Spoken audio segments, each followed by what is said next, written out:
I can hear coming. That's the best thing to do when you're getting an echo is just imitate Phil Collins. Oh God, it's giving me a Yeah. headache. That is a cool mic, by the way. Yeah, podcast bought it for me, and then I put up some stickers on it. Who sliced their veins and sprayed arterial fluid all over your wall? Oh, see, that's because it's the paint room. Oh, We took a bunch just of like acid. old paint that we found on the side of the road, and then we flung it at the wall. That's a pretty cool idea. Do you like listen to acid jazz and like have a cigarette behind your ear and throw paint all over things? I found the echo. Yay! What was it? I'm not even gonna say. We're just gonna move on and act like it never happened. Even though we've been live for about 9 minutes, and I started talking at 5. We're just gonna ignore the last 5 minutes, and we're not gonna Actually, say it's where 2 that minutes and echo came 57 from. seconds. We're not gonna talk about where that echo came from at all. Oh look, my computer booted up. Yay! See, everything's working now. Okay, so here's the issue. Okay, I'll out myself. I Hey, Dark Alchemy, what up, motherfucker?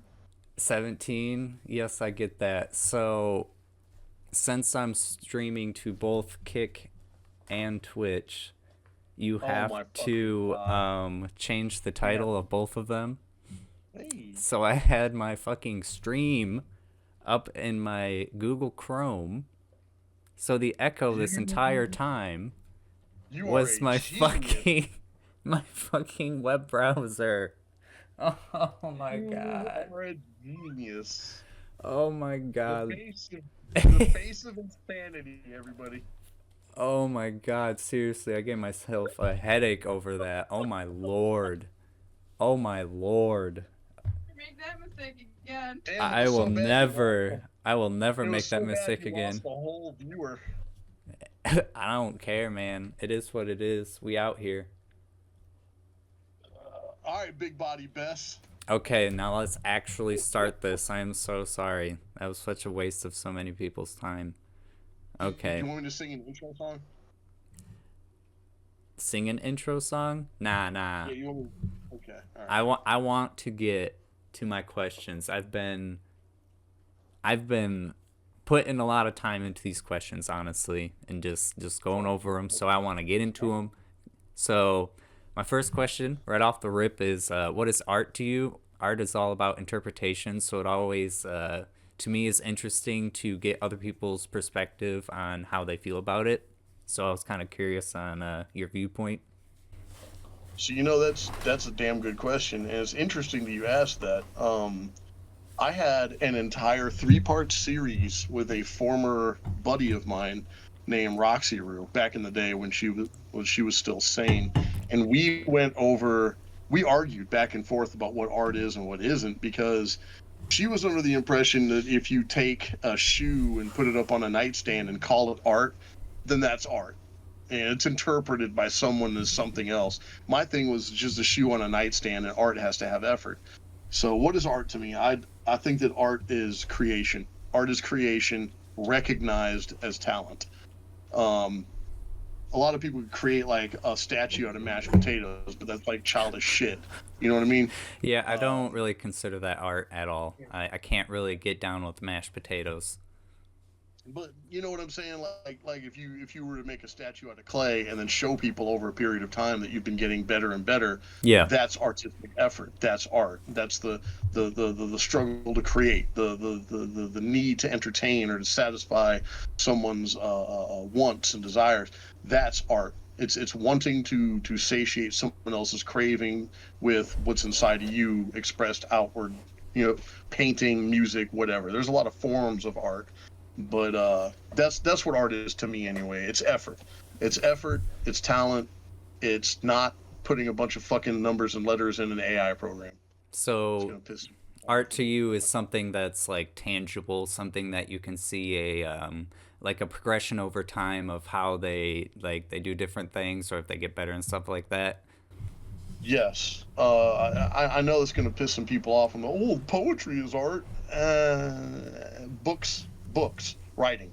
I'll go as far as saying writing is art. And there might be some good poets out there, but I've never really seen a poet get better. They just kind of, after a while, start snapping their fingers, wearing beanies, and going to coffee places. So would you just call like poetry more like simply literature and not art? I would think poetry would be more literature, yeah, but I would say that poetry is the interpretive dance of the literature world. I do personally really enjoy poetry. I didn't really even think of it as being an art form necessarily, so I guess I can't really defend either side on that at all. You don't have to. I am not the end all be all and matriarch of anything. I am. It's just my opinion. You know Nope, what I mean? that's why I asked you. So the next question I had was, what captivated you to use the medium that you use? I personally like to use the oil-based paints because I can beat the ever-living hell out of it, and it doesn't look gray. And you seem to use a lot of marker. And do you think people kind of look down on you because you still use marker and you don't convert to anything else? Or are you just going to stick to what you like personally and continue with it? So here's the deal. There's a guy named Marv Hagler. Marv Hagler was a rough and rugged boxer, and they interviewed him one time and said, they asked him, what would you do if you weren't a boxer? And Marv said, if you take me and cut my head open, inside of my head, there's probably nothing but a boxing glove. You ask me what else I would do, this is all I'm cut out to do. And I would say that after all the shitty jobs I've had and after all the dumb things I've done in my life, I'd say that art is the only thing that I'm even remotely qualified to do at this point. And as far as the markers go, I have always loved the look of the 70s and 80s books like the Conan and Superman, the X-Men books, that kind of stuff. Sorry. And I've always loved that. And yeah, people do look down on me quite a bit because I use markers. But it's funny because the ones that look down on me and that talk shit are the ones using computer programming. And the ones that love my shit are just people who like art. It's really crazy because I always thought that I would only tap into the comic book community. Most of my fans are people who haven't read comics in like 10, 20 years. You know what I mean? I've never read comics, like legitimately read comics, and I look to the side like that because my dog farted. It stank, bro. I ain't gonna front to you. My dog farted. It smelled bad. It smells so bad. Thing is, the people who give you the most crap are digi artists. Yeah, digi artists hate me. Physical media artists love you. Yeah, physical media artists like a lot of the stuff that I do, and digi artists fucking can't stand me, and that's fine. I can't stand them either. And yeah, that was actually like another one of my questions is like kind of like how do you feel about using technology or drawing tablets even to make art? But that kind of like answers some of it. Well, I'll go into that. It's a fair question. Okay, let me start out by some outliers. Do I use AI for art? Yeah, I do. I'll go on to AI forums and check out weird shit that people have put in there because it's pretty crazy. It's pretty crazy, and reference art is the name of the game. Referencing material is fine.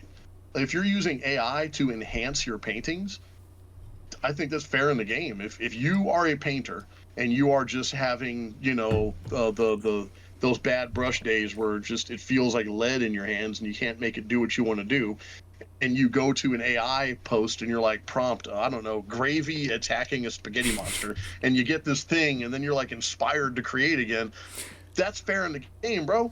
But as soon as you put that shit on, hey, Plunder Princess, what's going on? Plunder. As soon as you put that shit on, I'm doing good, and claim that you created it, I think that that's where the problem starts. So as far as AI goes, that's kind of what I feel about that. I think it's for inspiration, it's fine. But I think that a lot of digital artists use their digital art as a crutch more so than a tool. Skill boost. Yeah. I've never thought about using AI with my paintings and putting something goofy on it, but I honestly want to try that now. Try it. You'll find yourself getting a lot better at painting all the shit that you want to paint. That A is lot so of the stuff that I interesting. do is reference art. Like, for instance, if you look at the Rage Demon here, the Rage Demon he's mostly me, all right? But his actual body, believe it or not, a lot of his body comes from the game called Karnov. If you look up Karnov, it's Karnov. Everyone else can look it up too. It's a Nintendo character. If you look him up, a lot of that body is from Karnov. And I've always wanted to do a fat guy hero. And I remember hearing it on your boy Zach's channel before he became a fucking nut job. He was like, "We're all the fat heroes." Well, here you go, Zach, right here. You know, as far as skill goes, I think that physical media artists way outskill digital artists because half of their skill lies in someone else's programs. If you fuck up a marker painting or a marker paint, if you fuck up marker art, like if you're in the 12th hour and your red marker bleeds outside that black line, guess what you can do about it? Sit in the corner and cry, bitch, because you ain't gonna do shit. You can't go back and fix that. I have had Pickies edit a few of my paintings. I'm sorry, a few of my drawings before. Here he is, I've had baby. There it is. See, and that's the body type that I used for my hero because I always liked the fat hero. You know. Oh, he's beautiful. Look at him. Oh my god, he's so beautiful. You can kind of see. You can kind of see the resemblance there. A lot of people are like, oh, he looks like Hellboy. No, he looks more like Karnov. Really. Yeah. With better titties. I mean, that's very valid. That's very valid. Well, look, the thing is that in real life he would probably look like that, but I mean, I didn't want my character to look like some fucking diabetic land whale. You know what I mean? You do have to admit that you have to understand why people think Hellboy, but after seeing this lump of beautiful, I understand. Okay, so the Hellboy thing, I'm actually kind of complimented by that. I take that. I don't get mad at it as much. I take it as a compliment because if I tell you right now, if I say muscle car, and we can do this in chat as well. I just said muscle car. I bet you I know what car you're thinking about. You're either thinking about the 70 Chevelle, you're thinking about the 67 Mustang, or you're thinking about a Dodge Charger, a 69 Dodge Charger. Mustang. That's right. You're thinking about one of those cars. And do you know why? Because those are the colloquially kind of accepted. They were also on a bunch of TV. Well, yeah, they're very much on TV. They're the famous cars on TV, but those are the cars that are accepted as being the muscle cars. When, yeah, but you know, she has a 69 GTO that I'd love to lick the tires on. Oh, Jesus. Spicy. Autophilia. So what I'm saying is this: when people are saying, "Oh, that looks like Hellboy," I don't really take it as offensively as much anymore. I just like, hey, I appreciate it. You're at least comparing me to Mike Mignola, and he's a great artist. So I just take it as that now. They are different though. If you look at the Demon from DC Comics, just look up DC Comics Demon. Look up Etrigan, the Demon. I think you could do that. Look up Hellboy. Look up Red Tengu Ogre. You'll see loads of red characters throughout history of comics and media that are all like that. They're just big red demonic creatures. So it's like it kind of. I don't know what this is, but I'm bringing it up. Do you think any of them regret using the color red as much as you do?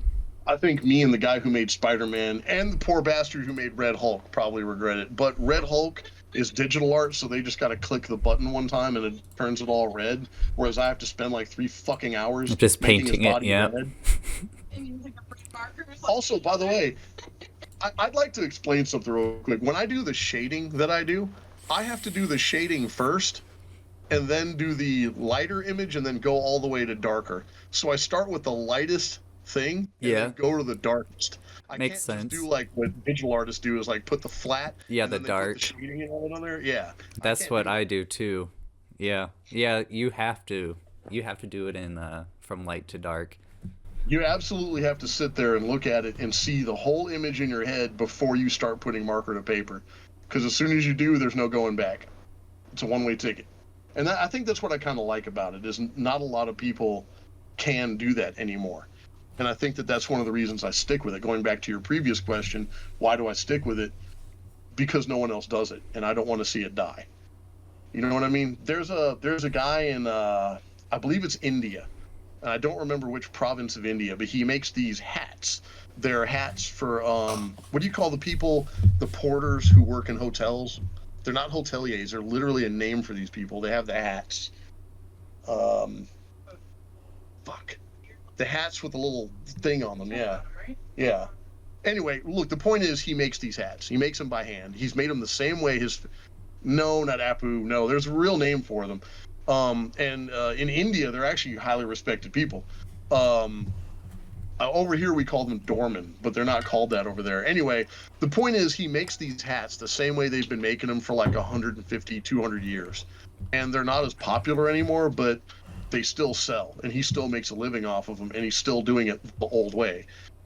I kind of see myself like that, where I don't give a fuck what the digital art world is doing. I don't care how many movies come out in this new high fidelity, crystal Whatever. dynamic, whatever the fuck they're doing. I'm going to do 70s and 80s old school ugly ass marker art until I die. And that's just that.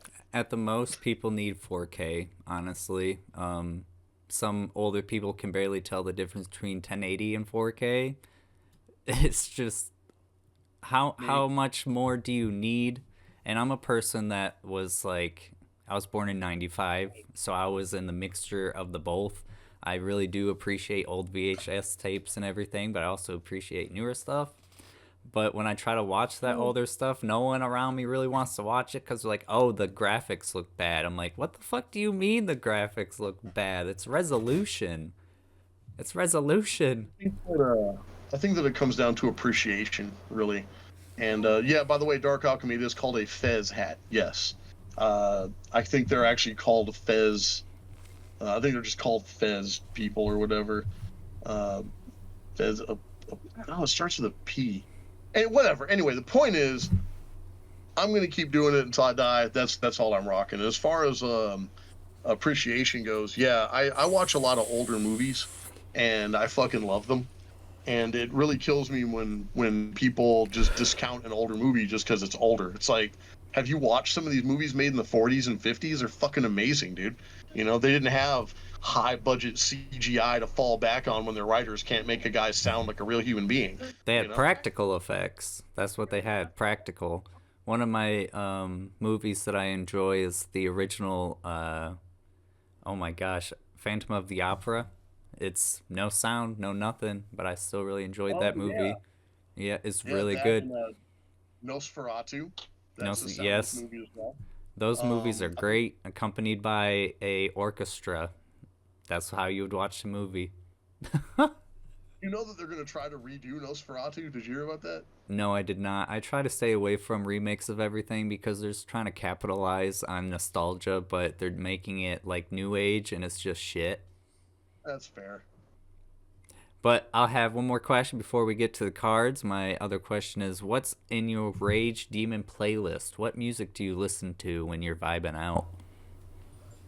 So it depends on what I'm doing. If I'm driving to the store, it's one thing. Like, yeah, Piggy's is she knows exactly what's going on because like I can literally float from like I can go from like hardcore gangster rap like Vinnie Paz and AOTP. Old school Naughty by Nature, and then all of a sudden I'm listening to Blues Traveler, So you're all over the place. It depends though. Like generally when I'm drawing or coloring, I gotta have like the longest mixes of Witch House that I can find. When I'm actually like penciling and sketching though, I need like heavy metal or rap. I need something faster, something with more, pentameter, more beats per minute, that kind of thing. What kind of rap really you like though? I bet you listen to old style rap. What do you listen to? I love the 90s era rap all the way to the early 2000s.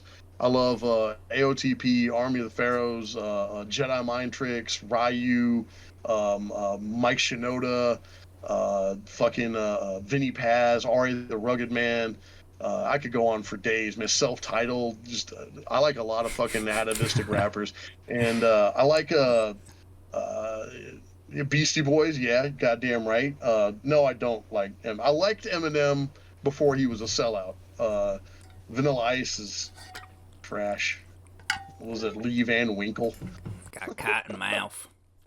Oh my Beastie Boys god. are all right. Beastie Don't hate the Boys, Beastie Vanilla Boys. Ice. Come on. Come on. Come on. All right. Sleep.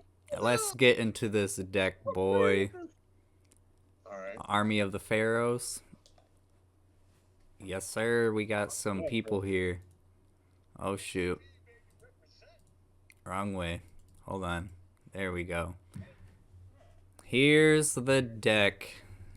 Well, yeah, I know they're all backwards. We're gonna have to deal with them being backwards. I, I did not have the time to flip flop them with all the file names and everything. Did not have the patience.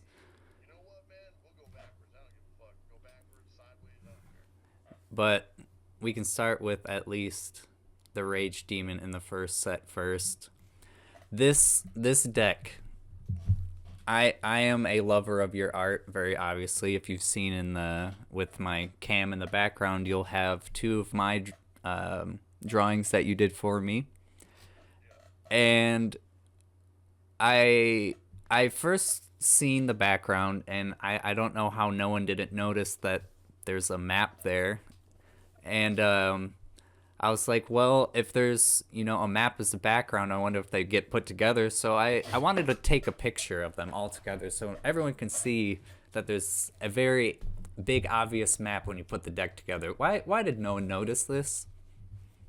Probably because a lot of people looked at the cards. A lot of people didn't even flip them over. You know what I mean? They accidentally found the back of the card. So, How do you accidentally flip a piece of paper? hey, bro, gotta let people be, man. But so, I think that a lot of people didn't think that we would go into this level of detail and this level of effort.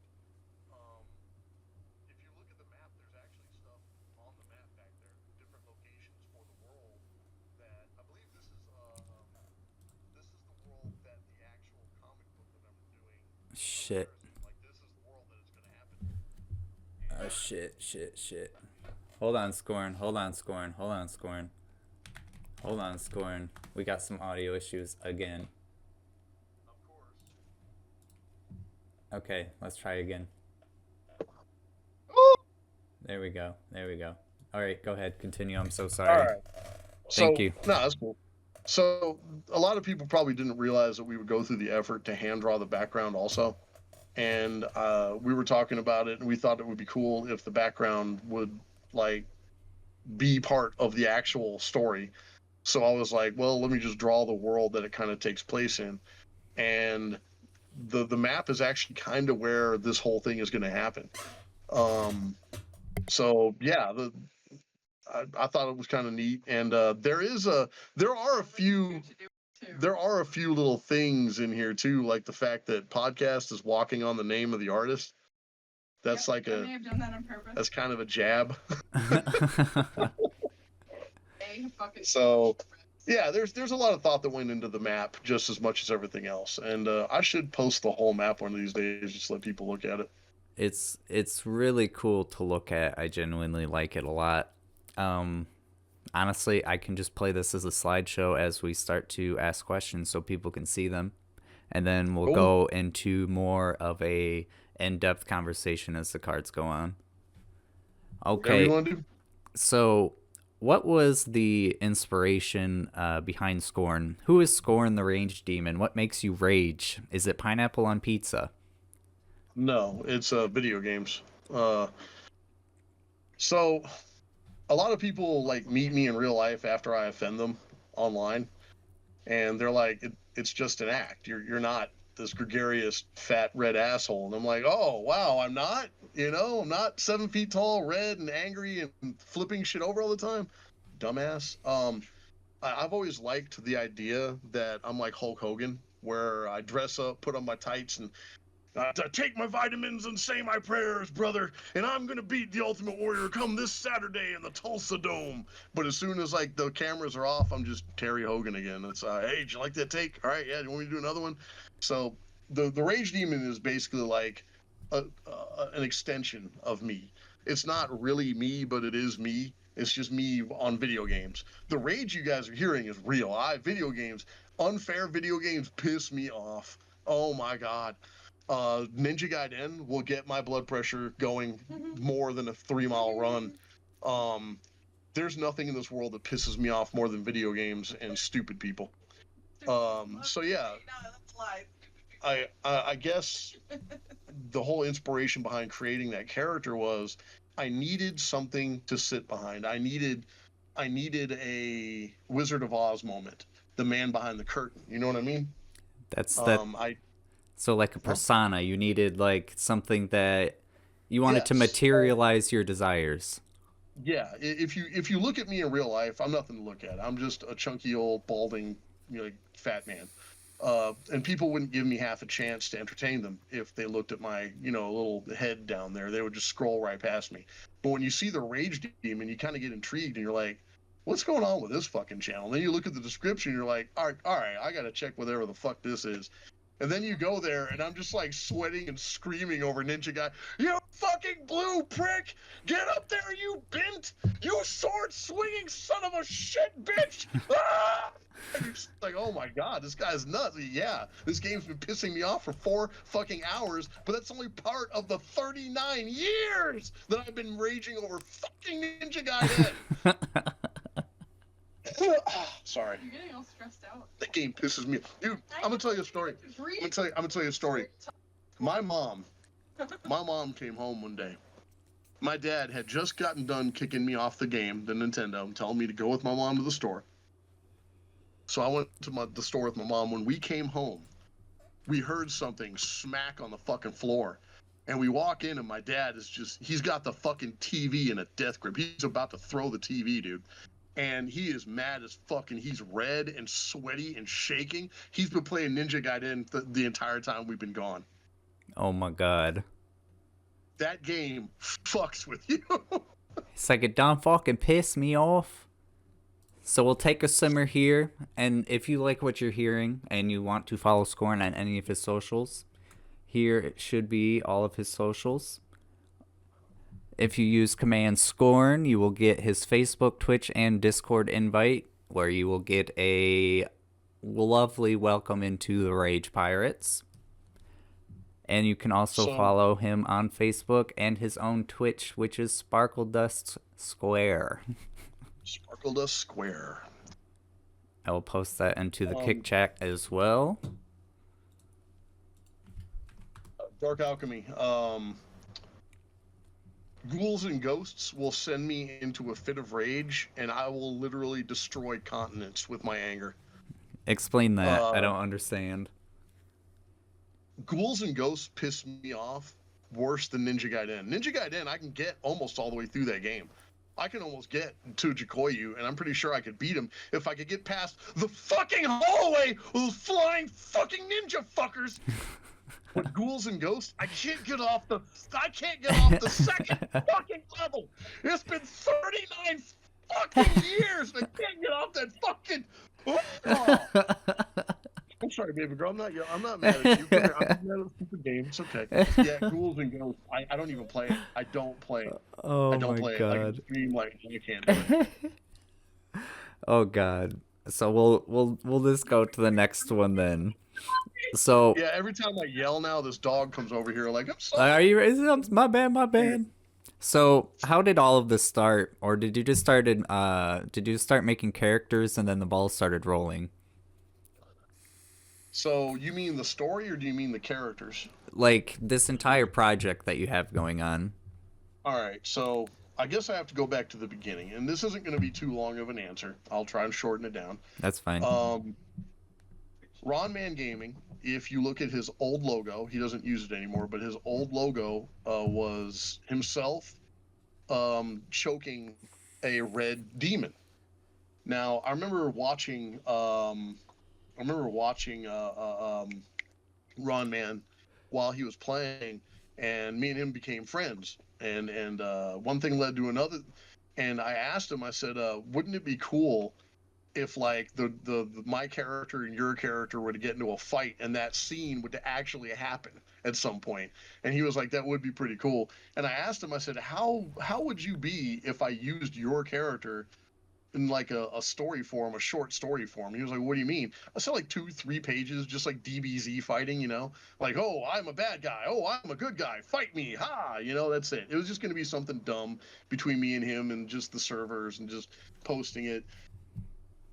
And then I started adding characters from people I knew, because George R. Martin wrote the Song of Snow and Fire, or whatever the fuck it is. Yeah. I know all you fucking stands out there are gonna burn me at the stake for that.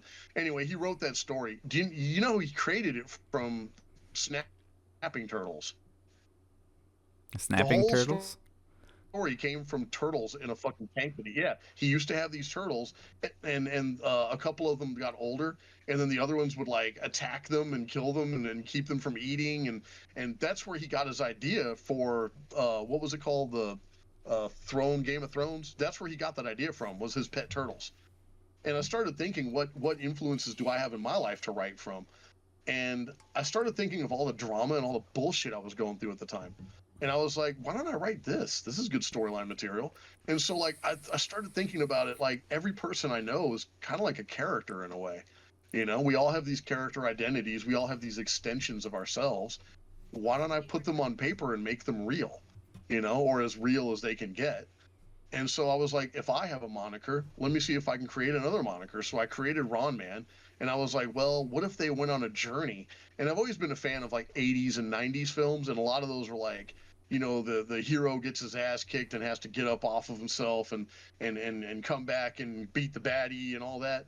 So I'm really a fan of those stories, and I was like, what if I wrote a story about all these fucking characters interacting with each other? And I wrote them, and then I met Piggies, and then like I had to add her in, and she added a whole Slew of like people. level. Yep. Yeah, speaking of people, I had to add her in, and she added this whole different dichotomy, and then like you, and then everyone else, and then slowly it just became this huge goddamn story.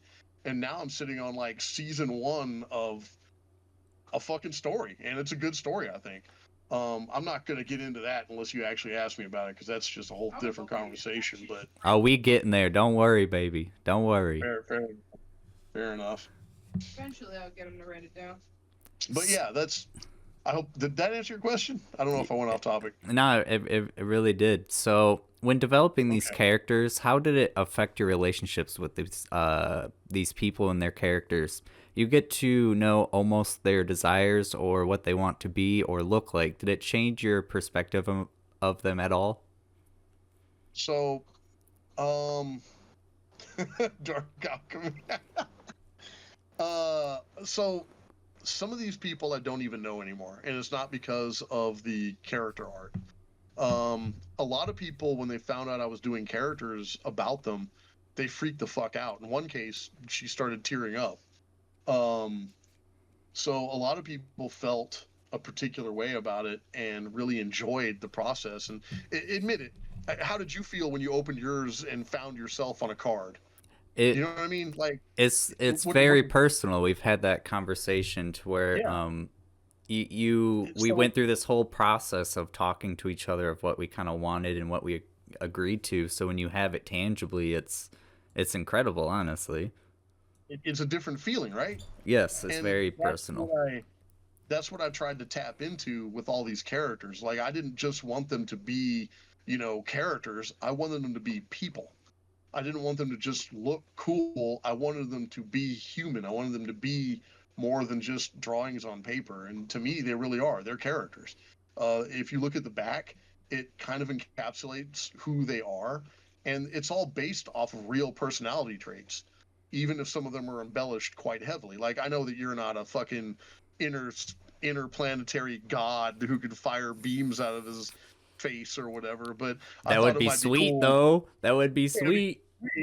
So some of the stuff I did, I came off the rip and just kind of just went fucking crazy with. But a lot of the people that I really do know, like Ron Man, for instance, like I've known this dude for like 2 years before I even made these cards. He was there before the cards were made. You know, Ron Man's really the reason I made the damn things.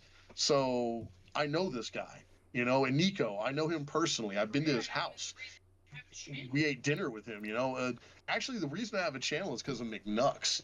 Honestly, McNucks and McNucks, Gray Item, and Dead Bob. Really, they were the ones who drugged me through the mud and like brought my channel to life.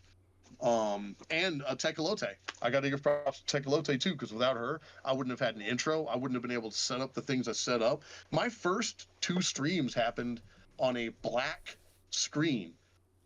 Like 3-hour streams on a black screen because I didn't know how to pull up the video. I didn't know what I was looking at. I didn't know what I was doing. I got like 5 or 6 subscribers from a black screen because they were all sitting around talking in chat.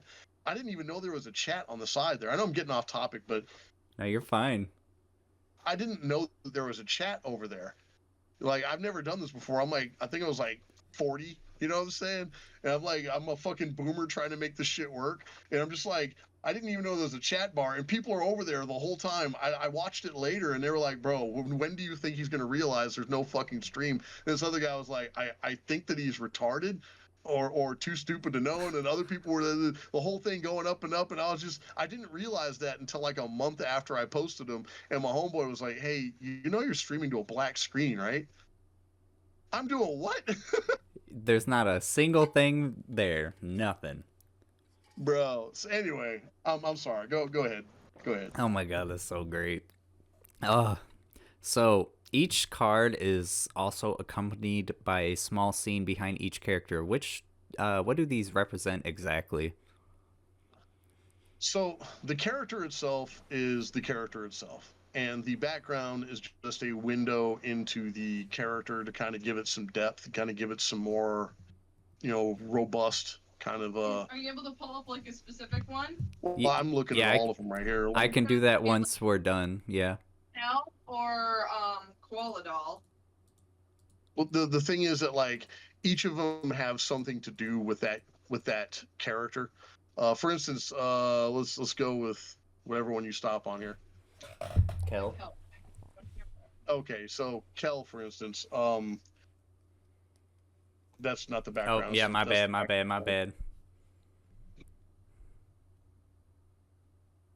We're gonna get it right, folks. All right, so if you look at the background, there's like little aliens running around, and there's like the UFO getting blown up, and he's pressing a detonation trigger in his hand. That's what that is. So the deal is he's actually a troll, and he sets traps, and he harasses things. He harasses people. That's his character identity. He's a planner and a plotter who harasses the bad guys, or what he considers the bad guys. And right now he's chasing aliens out of Germany. They're big fucking UFO alien invaders. That right there is a street in Rochefort, Germany. And you can look it up. And my mom, when she saw this card, recognized it. She called me and she said, is that Rochefort? I was like, how the fuck did you know that? And she was like, I know that bridge. I know that street. That's a very famous intersection. I was like, get the fuck out of here. And she did. She grew up there, so she would know. Kel recognized it too. He knew it instantaneously. He was like, that, I know where that is. So I always try to put something a little personal there too. Like, not necessarily with every person I can do that. Like, some of them are kind of generic, like Tecolote. If you look at her card in the background, it looks like just a rock with some hoses coming out of it or whatever. That's literally the World Stone. That's the magical stone that holds their reality together, their gaming realm together. That's the World Stone. That's what it does. It's the world engine, I think is what I call it. And she's the guardian of it. She's the one who keeps it in order and keeps it working. And that's just her character, Or if you look at the Rage Demon, back there in the background is Gamer Hell. It's every shitty game that you throw away, every terrible game that ends up in Gamer Hell ends up there in Gamer Hell. And Naughty and Wild has She had Skorn's head on the wall, yeah, because if you look at the back of her card, she's this huntress, this person of like a political authority who goes and tries to get all the heads mounted on her wall type thing. And But in reality, in real life, she does. yeah, in reality, she's a really kind person. With skulls on her, like freaking deer heads on her wall. Oh yeah, no. By the way, yeah, she does have heads on her wall. Yeah, she has like all kinds of hunting trophies and shit. That's what gave me the idea. Mhm. Is Shinobi the game in there? Shinobi is not in there. Shinobi is actually a good game. Shinobi 3 is in there. Fuck that fucking goddamn game because it's harder than shit. But yeah. So yeah, I tried to make the characters and the background kind of coincide. If you look at the Marvel cards, the Marvel art, the background is basically just them saving the day over and over, whatever. It's kind of like, yeah, the cityscape, yay. I wanted to do something more. So like Ron Man, for instance, that background right there, if you go to Ron Man Gaming's channel, that's the background he uses on his YouTube channel. That's literally the background he uses. It's just his is more like Mario-fied, mine is more serious. Um, yeah, so plunder, the treasure bag is jumping on the piles of gold. So yeah, everybody's got a thing for their character. Sorry, I kind of went off on a tangent there. Is he there? Oh my God. Yeah, so that's my bad. I had myself muted. My dog Alright. has nightmares, so I have to wake her up so she doesn't have them. Aww. So, when being a literal god of your own universe, how do you balance each stat out? I can imagine it took a while. How did the flowchart go? So, a lot of people assumed that I was going to make myself the strongest character in the deck. And that's not true. If you turn the deck over and look, you'll find that, yeah, I'm physically very strong and physically very resilient. I think I have the highest resilience in the deck. But if you look at the actual person, he's not as powerful as, per se, Twisted Squatch or Draco. Draco's actually really fucking strong. Draven Fox is a god character. So how did I balance them? I just took the essence of their characters and boiled it down and just used some common sense. Plus, I'm a really big fan of Marvel trading cards, and I used their scale. So 7 is the highest, 1 or 0 would be the lowest, but 1 would be the lowest if you had anything in it. 1 doesn't mean it's bad, by the way. 1 is in Marvel is considered untrained. So 1 is just your regular person on the street. If they have that ability, then that's 1. It's like an untrained thing. 2 would be training. 3 would be special training. That's where you get your like military special forces. 4 would be like ninja type shit, martial artists. 5 would be like Dragon Ball Z or Double Dragon, fighting game kind of fighting. 6 would be like Fist of the North Star type fighting, and 7 would be like God mode fighting, like DBZ. They formed together. Goku when he came back from the Spirit Road, that kind of thing. Plunder being a plunder bag, you should look at her stats. Like, Yeah, we'll hers go make through sense. those right now, actually. We're going to go through each card. So we can start with, like I said, they're backwards. Oh, it doesn't matter, dude. We're going to start Save the with best- Kel. hey, A major You gotta skill save the issue. best for last, right? Yes, Save sir. the best for last. Right? You are very true, very true. So a troll that's actually a huge troll, Kel prefers to outsmart his opponents. Those that can outfight him will be trolled until they give up and run away. Kel has the ability to stroke ire and project rage to cloud judgment. Kel prefers to hide in the shadows, but his healing ability allows him to take an absurd amount of physical damage. What the fuck? So, if you've ever met Kel in real life, he is a troll. Yes. And he rides bikes in real life, so that's why he has a bike in his picture. And that jacket and hat, he actually owns those. Those are real. No way. Yeah, that's real. He sent me pictures of it, and I told him that I would honor that, and that's the only agreement that we had is he has to have a bike, he has to have a hat and that jacket. That's it. I said, okay, I can work with that. And the rest is all inspired by Angus Young from AC/DC, really. I thought that would be a cool look for him. And, huh? It really does look good. It really does. And then Thank you you, look up at appreciate the it. back of the deck, and then you see his close-up face, and it's like, yeah, I can definitely see it. He's a troll. Yeah, the selfies are my favorite part, actually. Yeah, those were pretty fun to draw. Was the selfie? I like drawing faces. I think I'm pretty decent at it, and I like to do it. It's fun. Although you hated drawing anything that's animal, like humanoid. He hates drawing that. I don't like drawing Animalia, and I don't like drawing stuff like Plunder. I hated Plunder's card.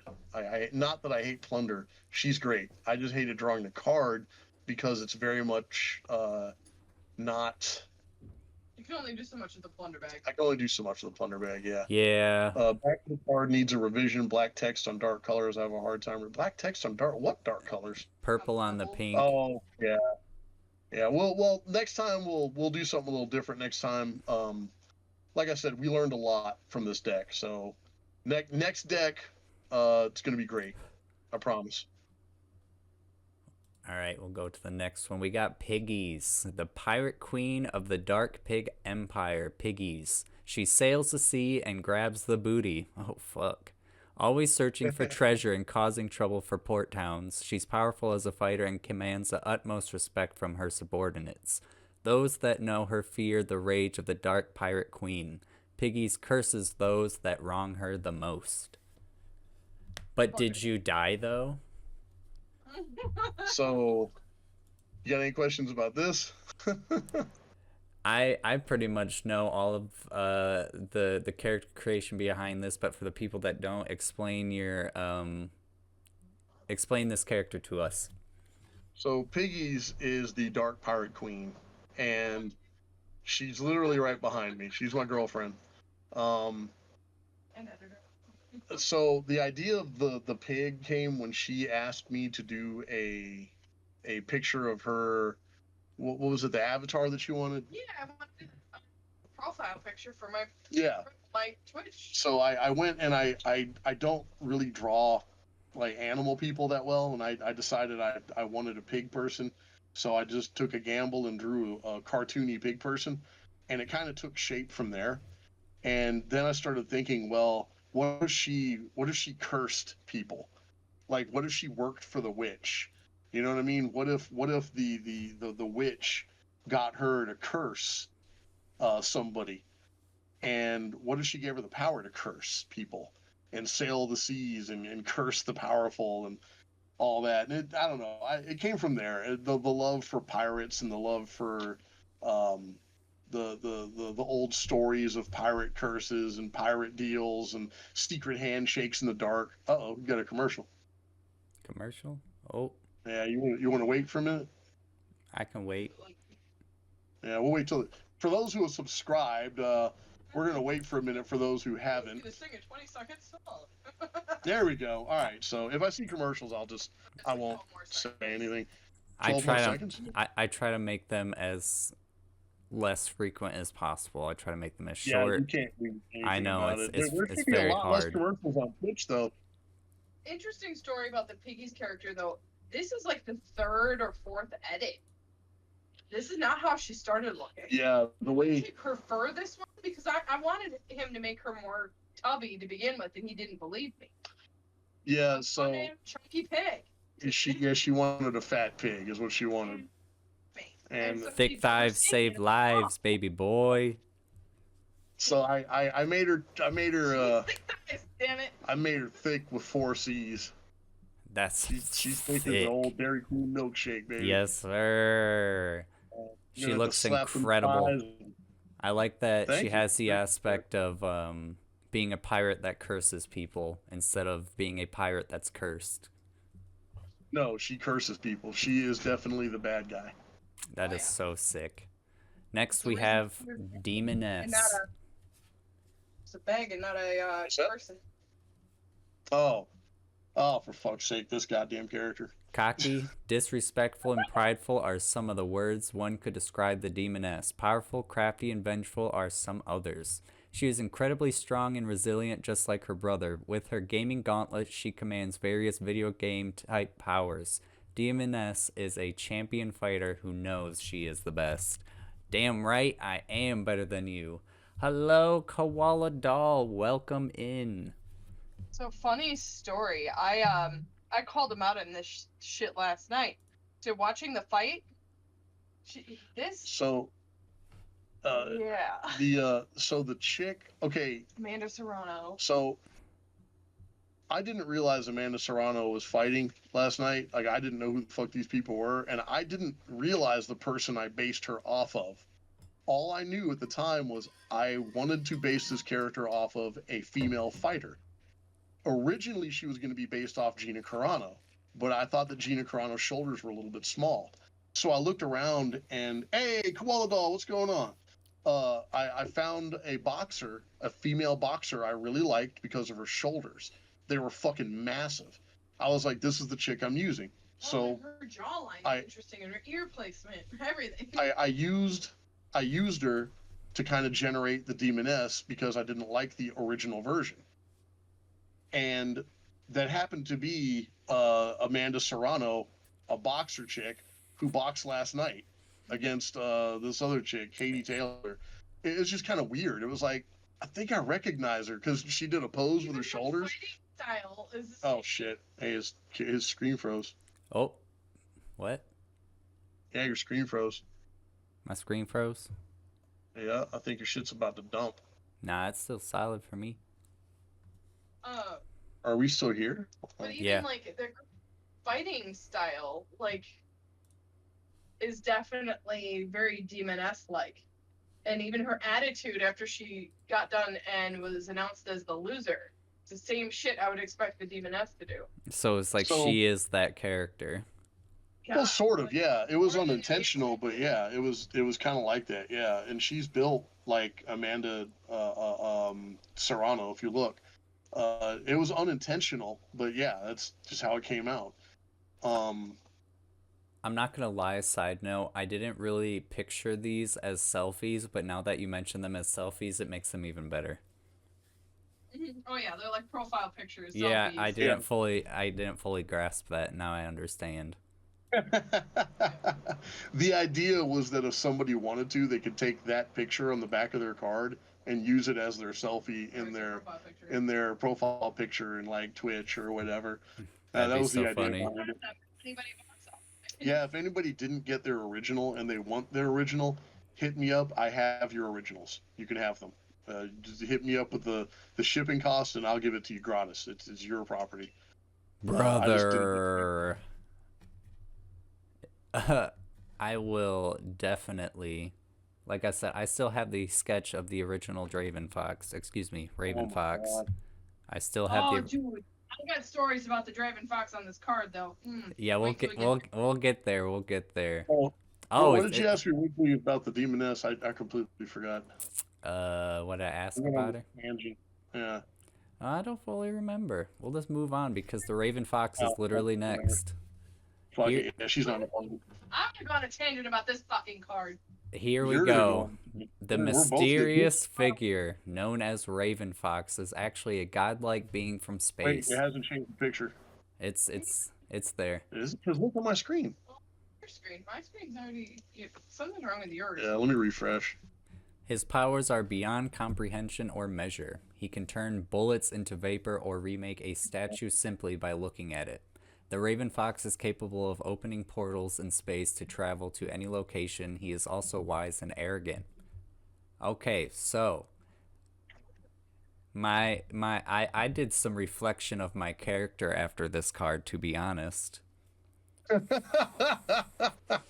I'm not even bullshitting you. I'm outing myself. I did some genuine third-person reflection on how I carry myself after reading this. It's not a negative thing. I think it's like, inflection is always good. Yes, inflection's always good. It's a good thing. So I was like, I guess I could see how people would picture me as being arrogant. So it's very valid.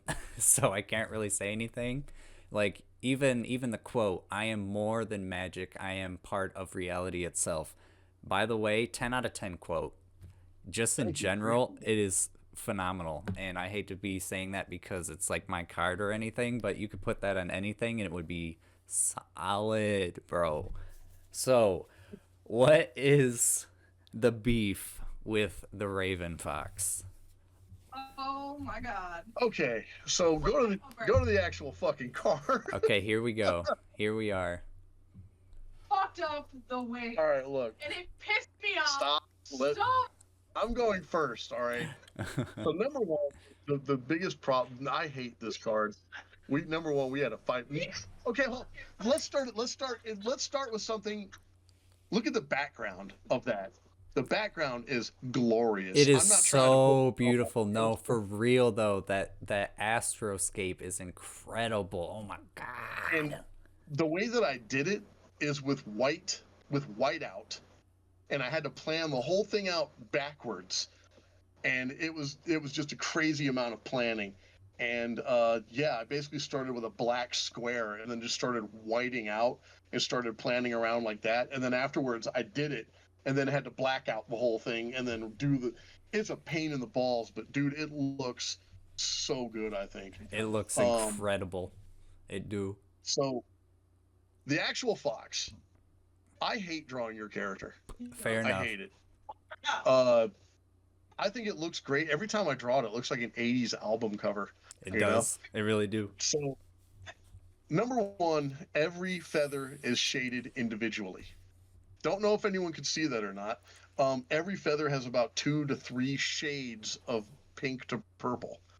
And this man also doesn't know how to draw wings. Well, no, I tried to draw them like angel wings, like I saw. Okay, look. Wrong, and he followed their tutorial, and it pissed me off so bad. Look, you know that she was a birder over here. Do it. And she comes over and she's like, "Why are his wings all fucked up?" And I'm like, "Dude, that's what seraphim wings look like. I'm trying to draw like angel wings." And she's like, "It looks like shit. It's supposed to be a raven, not a fucking angel." And I was like, "How do you know what it's supposed to be? He can identify us whatever the fuck he wants." And she was like, "Blah blah blah blah blah." Like we go, "This is a fucking raven. Draw the rings right." You're like, motherfucker, I just want to be done with it. Fuck. So after I was, yes. Editing and forced him to. After I was done with the goddamn card, You were done. she used a goddamn magic eraser on the computer and then cut the fucking wings off and made me redraw it. No way. Hate you. I hate you so much. The betrayal. The betrayal. I was like, God fucking damn it, I just want to move on. Don't take this offensively, but I was like, Draven Fox isn't even in the fucking server anymore. He's never Fuck gonna these see the goddamn fucking feathers. Fuck them. Fuck them. card. He's never gonna see the fucking card anyway. Just move on. We fought for like a whole. We fought for like a whole 2 days about this shit. That's so funny. In the end, we came up with a compromise, and I think that it looks decent. I think it looks alright. Decent. It could be better. Your ass could be better. Shut up. Whoa, moving on. Let's get to Naughty. A bored billionaire with everything money can buy. Naughty has an army of the best. She has employed the best guards, cooks, hitmen, and assassins. When she sets her eyes on something she wants, she stops at nothing to get it. She sets her sight on the rage demon recently. Now she works with the witch to mount his head on her wall. Who is this woman, and why does she want to kill the demon? So first of all, Naughty is Naughty and Wild, and that's Plunder's mom. Yep. She is one of the nicest, most sincere, actual human beings that I've ever met in my life. And I don't say that lightly. I don't think that I've ever said that about anyone, anywhere.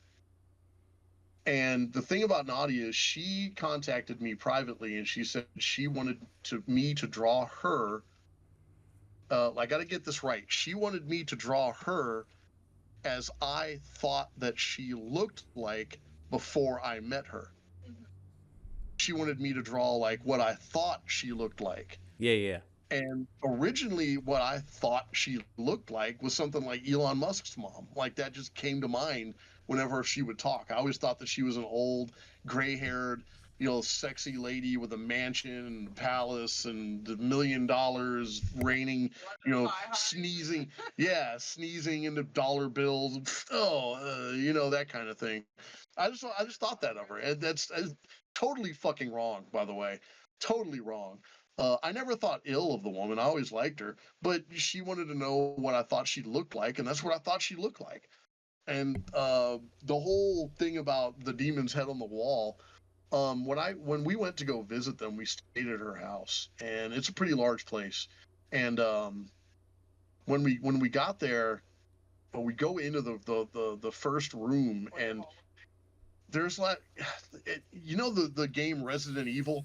It looked like that on the inside. When you walk into her fucking house, it's like Resident Evil. It's like the whole fucking house opens up, and you're looking at a deer head, a moose, another deer, a fucking rhino, a bear. It's all like what the fuck? And I find out that she's bow hunting these fucking things, So that's why I was like, we got to put a fucking, because you got to understand that I drew her from my perception of her before I met her, but then I generated the background of the card from what I knew about her after I met her in real life. So this card is actually kind of unique because it's before I met her and after I met her in one go.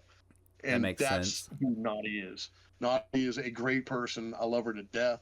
She's great.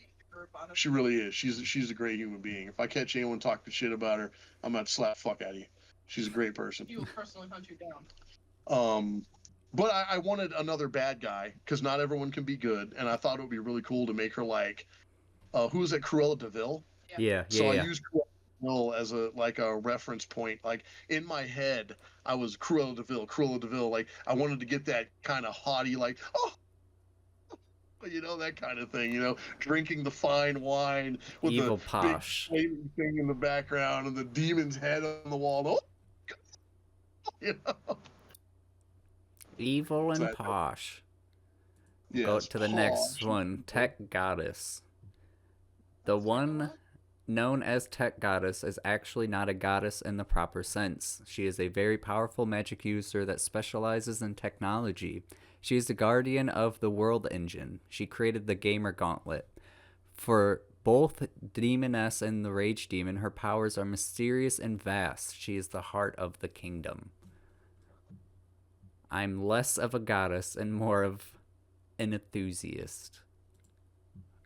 She is a wizard, I'm assuming. A very powerful wizard. So she guards the world engine, and that is the magical stone that no one can explain where it came from that holds the Twitch world together. That stone is, if it gets destroyed or damaged, their entire world falls apart and ceases to exist. So that's her job, is to guard that thing. The lore behind that is she's the guardian, kind of like what's that broad who guards Castle Grayskull for some fucking reason? I never really understood that, but that's kind of the idea behind it. She's the guardian. And she comes from an actual person I used to know named Tekalote, who, when I started my channel, she was the tech person. Every time I had a problem, we would go to her. Every time I needed something set up, I would call her. Every time, and she literally made my intro for me. Like, this woman helped me get my shit off the ground and get it moving. She really did. She helped me in a time that I really needed her, and I can't bag on her for that.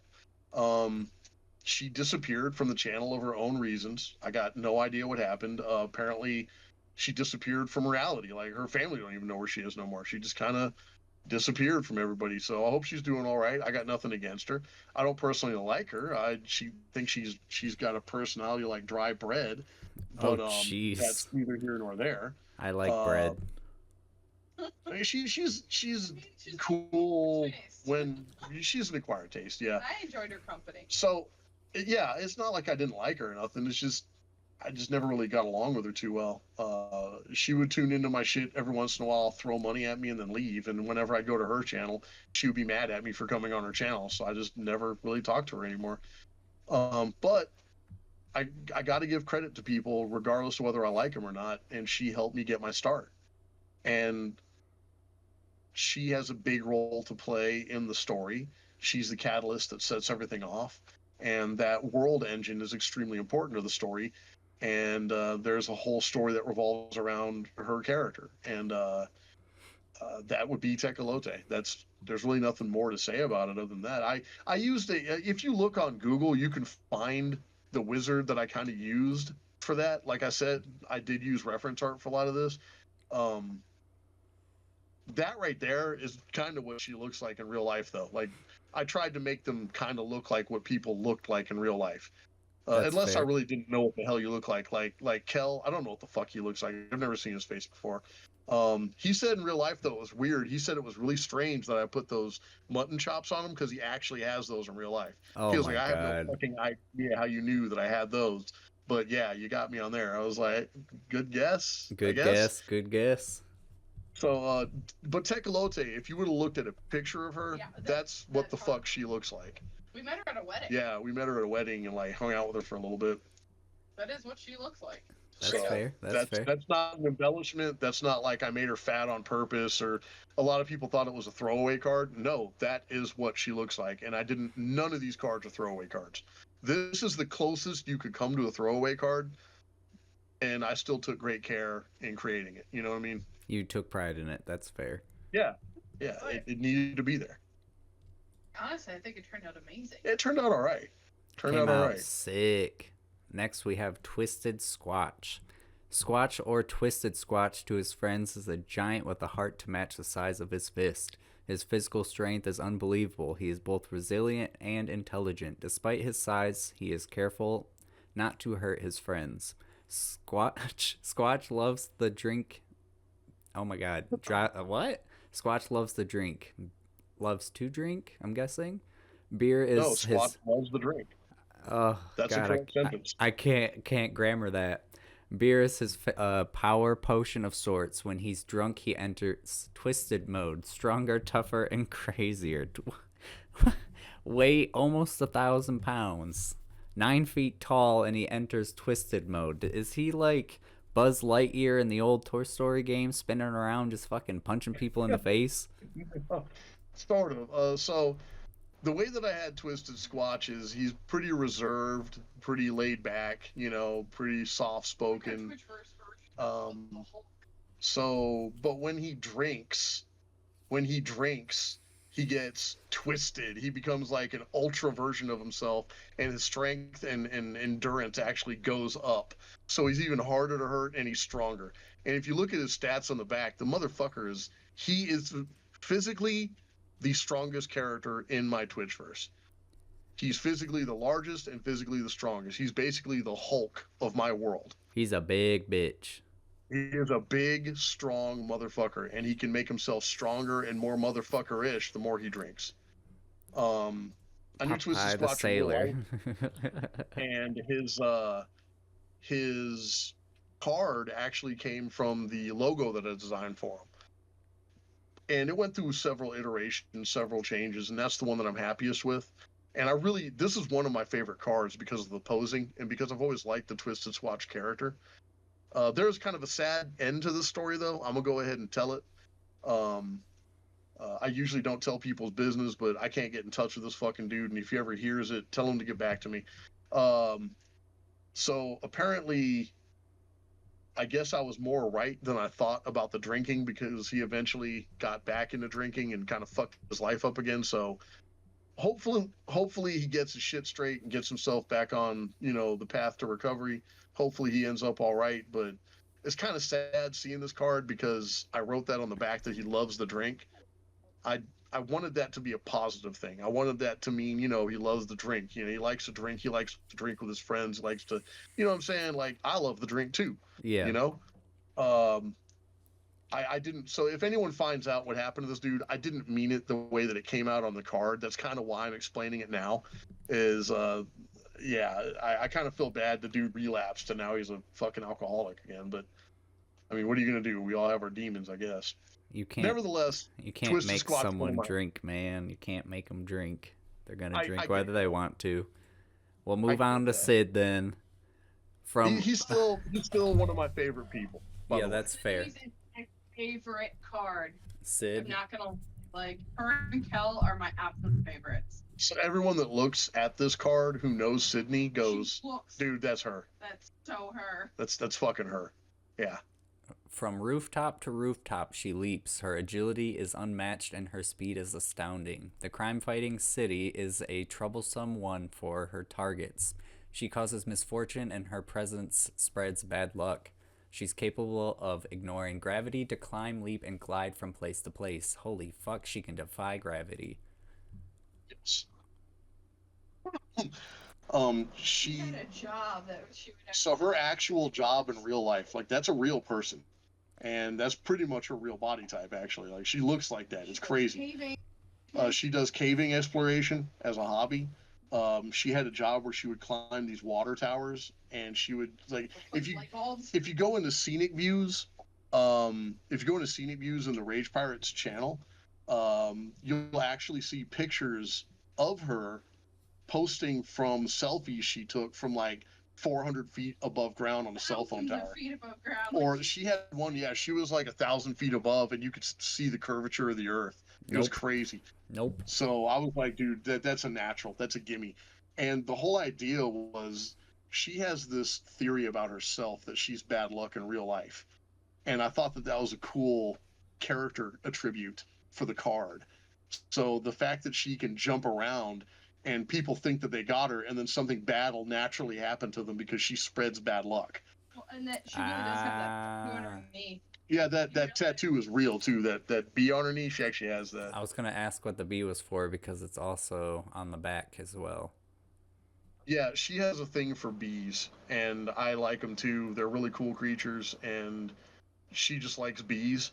And so I just thought it would be cool to put a bee on her hand. But the bee on her knee, if I just showed you a picture, I don't have it anymore. It's buried somewhere on our server, but she actually has that on her knee. That's a real tattoo. That's so awesome.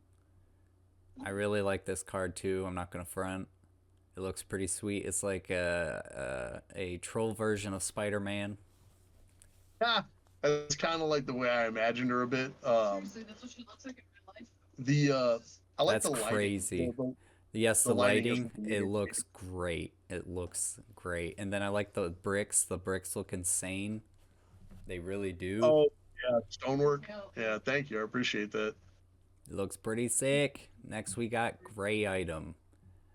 He needs the gold and lives for the adventure, just not all of the fighting huge monster stuff. Gray Item is a world-renowned adventurer that is outfitted in all beginner gear. What the fuck? He is quite capable in battle. He has been trained by the legendary hero Beefcake Sparkle Dust. He just doesn't see the point in risking his neck. Oh, there's a lot going on here. He's a renowned adventurer who uses beginner gear who is trained by a magical pony. Beefcake Sparkle Dust, baby. This car, I love this card. Yeah, pretty much all the pictures of him he's ever done is him running away from shit. Yeah, every picture I do of this guy, he's always running away from something. So let me explain. Number one, that's not a knock against Gray Item. That's the way that me and him talked about it and agreed that his character would be. When he saw this card, he called me and said, "You fucking nailed it." and he looked at the back and he was like, I love that description. That's a perfect description. I love that. So he is completely blown away by this. And the idea behind his character, me and him were talking and we agreed his character would always be in starter gear. So he'll always be wearing like gray, low budget type armor. Gray Item. Okay. Gray Item, the starter stuff. Yep. And a long time ago in Kingdom Far, Far Away, before I was Skorned, I was Cursed Item. He was Gray Item. I was Cursed Item. We had a friend named, Rare Item, and then another friend named Unique Item or something like that. Basically, we were all the different levels of item you could find in a video game is what it was. That was our thing for a little while. And then I ditched that real quick because I thought it was lame as fuck. But I think it's really cool for him, works for him, and the idea behind the character is he'll steal the gold and run away from the fight. You know what I mean? He is the guy who walks past the Grim Reaper in Simon's Quest. He is the guy who will walk past the dragon on level 2 in Castlevania. He's that guy. He's the guy who'll take the treasure and walk out the room while the boss monster's throwing a fit, spinning in a circle angry. That's just the character idea there. He's like, I got the treasure. I don't need to fight you. It's not that he can't fight though. He's a beast. He was trained doesn't by want Beefcake to. Scorpion. Yeah. He just doesn't want to. He's like, fuck it. Why do I got to risk my neck? I'm gonna get the good shit and I'm gonna bounce. That's right. Pretty simple, pretty simple. So next we got podcast, my lover, my boy, my baby. We got the man known as Podcast is obsessed with getting his voice out to people. He is reckless, seeks dirt on people, and He's has been relentless. known to relentless, excuse me. Has been known to throw his own friends under the bus for a story. Ouch. He specializes in information gathering and manipulation. This has saved his skin a few times, and his ability to turn a story has attracted the witch. To podcasts, it is just another opportunity. He's a shit heel. He's a straight up shit heel. Yes, he is a shit. He's a wormy, wiggly little wormy shit heel. Yes. Every good story needs a Starscream or a Benny. Every good story needs that, and this is that character for that. Now, I will also tell you that Podcasts and I were feuding pretty openly during the creation of this card. However, I took the card seriously, and it lent to the story of the character, which I thought was cool. And I turned him into a bad guy, and he was mad at that at first. And then I explained to him what his bad guy character is capable of and what his bad guy character does, and he was like, yeah, I can't argue. That is pretty damn good. So now he's happy with it. And there is an error on this card. Holy shit. Babe, come here. Go back for a minute. No one's told us yet, but if you look under his hand. Oh my god, I just seen it. No, his right hand. I see the backpack, his backpack. You missed it. You missed it. We got one error. I'm sorry, y'all. We'll do better next time. One error is nothing. Yeah. Honestly, dude, there's Marvel cards with errors too. It's yeah. The value of my deck just went up. That's all that matters. That's what you just told me. Now I gotta check my actual card. I'm sorry. No, I was super on that one. Oh my Podcast God, actually. Yeah, look at that. That's crazy. It's so wild. But it's like up in your face now. That's it, you don't have to apologize. Now I can't see nothing but that. That's all right. We'll just act like it's not there. Sell out? Nah, I bought in. Perfect quote for him also. I genuinely do like this card. I really do. So, knowing what you know behind the scenes, I didn't treat it too badly. I think that I fired a couple shots. I got my damage in. Wait a second, Koala? You have an error too? Hold on. When we get to Koala, we'll look for it. We'll get to Koala. Yeah, we're on Ron Man right now then. Fair enough. Not much is known about Ron Man. His origins are as steeped in mystery as they are stained with blood. All that is certain is that when the name is brought up, there is always a story from someone within earshot. He is known as Ron Man, the Conqueror, and wields incredible power. He is a master of the War Fist way and searches for worthy opponents. Purpose, I came here for violence. Bro, his fist... Came here for violence. It's intense. This picture is intense. So, he has two of his own gamer gauntlets. I was going to ask, what's going on with his fist here? He's got two gamer gauntlets, and instead of a red fire, he uses blue flames because they're hotter. The witch finds Ron Man. Rather, Ron Man approaches the witch anyway, and the Ron Man says basically, lend me the power to fight this creature, and I'll kill him for you. And he doesn't care what the witch's intentions are. He doesn't care about the world stone. He doesn't care about anything. All he cares about is getting that one-on-one. He wants the rage demon. That's the big bad guy still above him on the chart, and he's like sick of it. He's tired of people comparing him to the rage demon, so he's out to finish it once and for all. And so when they meet, him and the rage demon fight, and the rage demon is not ready for it. And there's a whole story here with that. I'm not going to get too far into it, but I used Double Dragon as an inspiration for Ron Man's character because he loves Double Dragon just as much as I do. And I always, way back when I first envisioned the card, it was also a Double Dragon character type card. So I used like Fist of the North Star and Double Dragon and fighting games of the 80s to kind of design his character. And him, like, that does look like Ron. Yeah, that does look like Ron Man, by the way. He's not that buck, I don't think, but if you look at his face, he has that scar on his head. That's his haircut. That's his face. Go to Ron Man Gaming's channel on YouTube. That's him. I like that Great you guy, by the used his gaming background as his background on the card, as you were explaining you checked it earlier. out? Yeah, now that I can actually see the plant inside the tube, that's pretty sick. Yeah, that's his actual gaming background back there. It's just meified, you know? Yeah, you made it your own. I really like when someone takes something and makes it their own instead of like our conversation earlier where it's just the same shit everywhere. Yeah. It's Yeah, just no, not I don't fun. do that. No, it's awesome. It's all shit. Now we have Nico Man Ninja. Why do I feel like some cards are missing here? Go back. No, I'm not, but not all of them uploaded. Huh. So I'll get them. Nico- I'll get the rest of them. We got Nico Man Ninja, the last of his clan, Smoke Nico Dragon. all the time free. He was pissed. Yeah. Well, we'll get to that. We'll get to that. Okay, the last of his clan, Smoke Dragon, Nico Man Ninja uses his incredible skills in swordplay, stealth, and ninja magic in order to overcome his foes. He is in possession of the Smoke Dragon Blade, a sword soaked in souls that can cut the thickest armor. Nico has pledged his service to defending Plunder Princess from the witch who destroys his clan.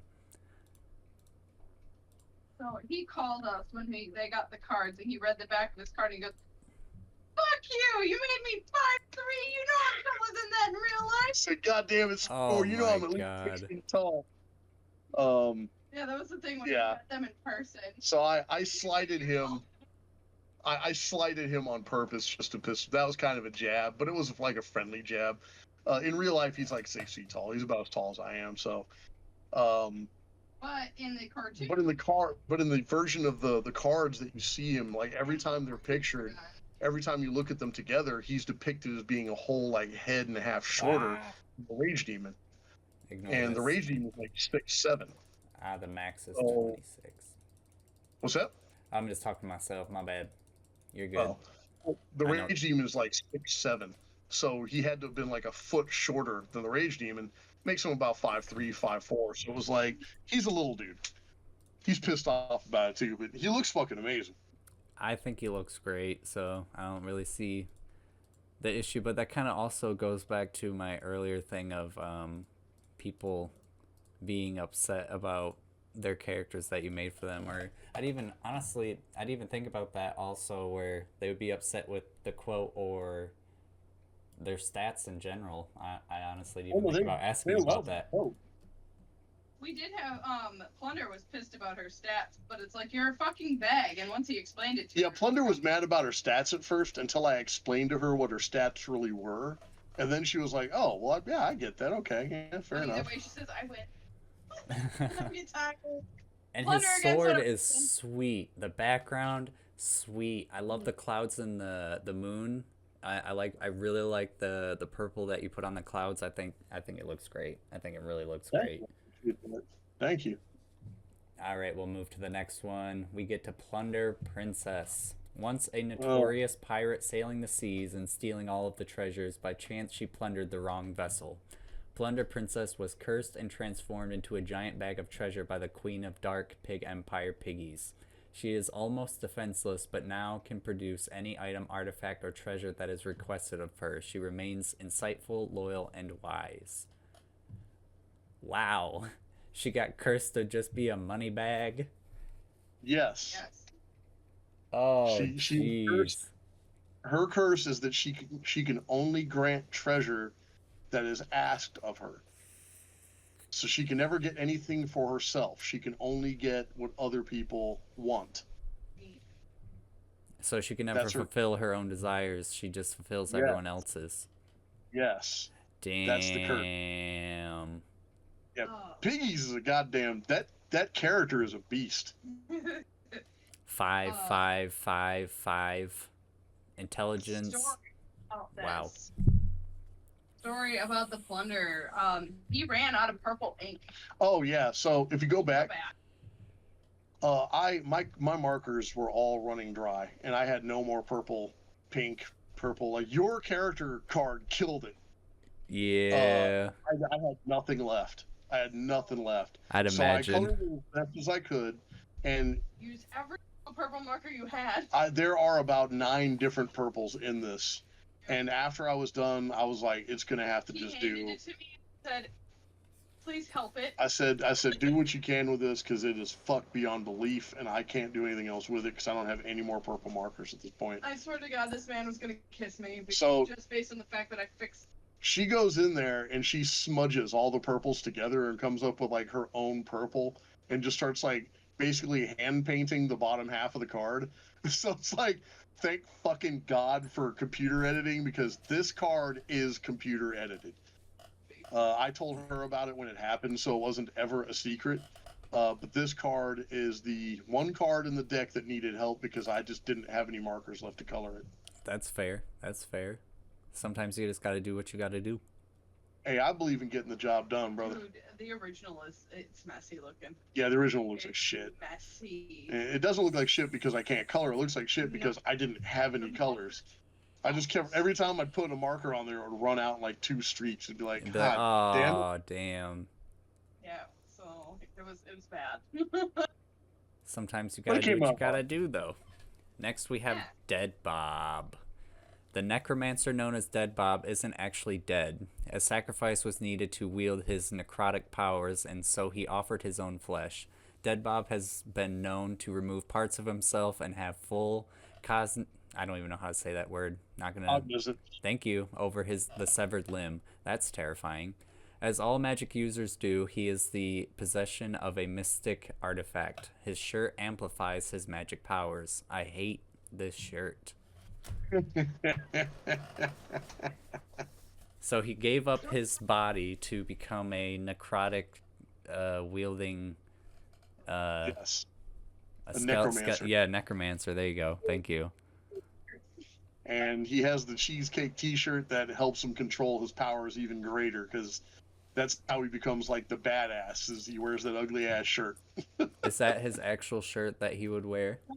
So okay, originally, so Dead Bob in real life, that's his actual hat. He actually has that hat, and he's actually a redheaded guy. He's actually like 6. I think Dead Bob's 6'6". He's a big, tall, lanky motherfucker. And I made him a character, and he said he wanted to dress all in black. So I did an all black Dead Bob. I didn't like it because black is the color of lack of imagination. When you see a bunch of black characters, like a bunch of characters that have like a black jacket and black trench coats, black this and that and the other, it might look cool as far as edgelords go, but when you really look at it, it's just kind of lazy. And so I try to not use black as much as possible. And I thought about it and I was like, what if this dude just had blue jeans and a loud ass, ugly ass shirt? So I gave him a fucking shirt and it wasn't bad enough yet. So I put a cheesecake on it. And he fucking hates that shirt. He got mad as hell. He was like, I can't stand this. This looks fucking terrible. I would never wear anything like that. And so the joke behind it is during the book, you'll see him wear the shirt. But during the book, he gets into fights and slowly the shirt gets torn up. His pants get torn up. And by the end of the book, he's pretty much just a naked skeleton with a hat. which leads him to be the darker Dead Bob in the second story. So when you see him again in the second story, he finally has all of his black stuff he's supposed to have. But for now, he's stuck in that ugly ass shirt. But in the storyline context, the shirt augments his powers. So even though he hates his shirt, he's got to kind of wear it to be the powerful, magic user that he is. That's understandable. But with great power comes great responsibility, and your responsibility is to wear that shirt. I'm sorry. You're an ugly ass shirt. Next, we have Draco. Once a friend to Skorner, now a resentful enemy in service to the witch, Draco stalks Skorner and attempts to stop him at any turn. He is more than capable as he can fly, breathe fire, and create sudden tornadoes with his wings. Draco is also smarter than your average bad guy. He is troublesome and quick-witted. If you met Draco in real life, there's not an ounce of lie in that statement. We got a question from Koala Doll. Is the shirt basically the conduit for power? Wouldn't he lose his power as the shirt is destroyed? No. So, let's say he can conjure 100 zombies. All right. If you say burn his shirt, he would lose control of about maybe 50 or 60 of them, and he could only control the rest of them. The other ones would fall apart. It's not a conduit. It's more like it just augments his power, makes it stronger. The whole idea behind the shirt was like D&D artifacts, like +2 to strength, plus this and that. So technically his shirt has a stat. It'd be like +10 to magic ability. Makes sense. Yeah. So Draco, the dragon, big old buff dude. Big. So why is he the... Yeah, wait a minute. Why has he got shorts on? Why has he got shorts on? So I put him in pants originally, and I didn't like it because they kept looking strange. You know what it looked like? It looked like Skorn with wings. That's what it looked like. So I decided it looked too samey, and so I was like, I can't make him naked. I got to do something with it. And originally I had like a loincloth there, and I was like, I don't really like the look of it. I don't like the look. He went through a couple revisions, and finally I decided on the kind of Gundam head crest that he's got, and I went with the shorts and the weird like heavyweight belt, and it just, I don't know. It was kind of, you know what it is? He-Man. Boxing. It's basically He-Man. If you go look at like He-Man characters, they all have like that heavyweight belt and like the little, shorts, the loincloth shorts. That's basically the inspiration for his character clothing. I didn't want to draw a dragon peen. Yeah, that's very valid. But this is one of the cards that you did that I really like the way you did the lighting. I really like all the greens and yellow greens that you used in this card. Thank you. I appreciate that. About the fucking background on this one. Yeah, the background took like almost a month to decide what to do. Colors. If you knew what you were going to do, you're like, but what colors do I use? Yeah, the drawing itself I selected from a church, I believe it was, and I kind of added a little bit of my own thing here and there. And there's so much blue, so you're like, you can't have a blue sky, and then you're. Yeah, what happened? So yeah, I'm starting to remember the difficulty of this now. Okay, so originally I wanted a blue roof to go against the green dragon. So I got the green dragon, I put the blue roof on, then I was like, well, what the fuck am I going to do with the castle? I can't color it red because his wings have red in them. I have to use like gray. So I used gray and blue on the castle. What the fuck am I going to do with the sky now? I can't make the sky blue because the goddamn roof is blue. I can't use green because the goddamn dragon's green. I can't use red because a red sky would suggest, fuck it, we're making it pink. So that's how it ended up pink and purple back there. And fuck it, whatever. I don't even care. Move on, next card. I think it looks great. I think it do. Now we got Roxy. Roxy is a magic-using goat-like entity from another world. She has an intricate knowledge of mystic powers and artifacts. On her side is a huge book that she uses to cast spells from. When she asks it a question, the book can answer. No one knows her true intent, but when asked, she will state flatly that she not a good guy. I'm not a good guy. Hold on, I got to get the rest of the pictures for these. Oh, I forgot where it is. What? You're editing, babe. Oh shit! Hold on. So good. Yeah, this is what happens when you told me not to change wording. Hold on. What are you, illiterate? What are you, illiterate? You don't want to give me the edits. It was like 3 in the morning when we did some of these. Oh my god. Hold on, I gotta get the rest of these. You're welcome. Sorry for all the mistakes, everybody. It's me and her working on it. There's no other anybody. It's just us. That's fine. Like, And when this you're is either your... looking at the same damn cards all the time, everything starts looking the same. Yeah, when you start staring at these for like 10 hours, it's like they all start bleeding together. Here we go. Look. There you go. Incredible. Like, I know you guys stare at them all the time, but I've shuffled through this deck multiple times, but every time I see them, I see something new. And that's what I think people should really think about also. It's like, you can't just look at art one time, you gotta look at it multiple times, because sometimes you see more. Yeah. You have so much hidden small detail in some of these cards that it's kind of sad that they're not being focused on. Like, even in the small images that you do behind the characters have an incredible amount of detail, and it showcases how much effort that you actually put into the cards. So I think it should be something that should definitely be noted. Thank you, man. I appreciate that. I like the giant on the map in the background on that one. Oh yeah, the I think he's called the Titanic Wanderer or something like that. Yeah.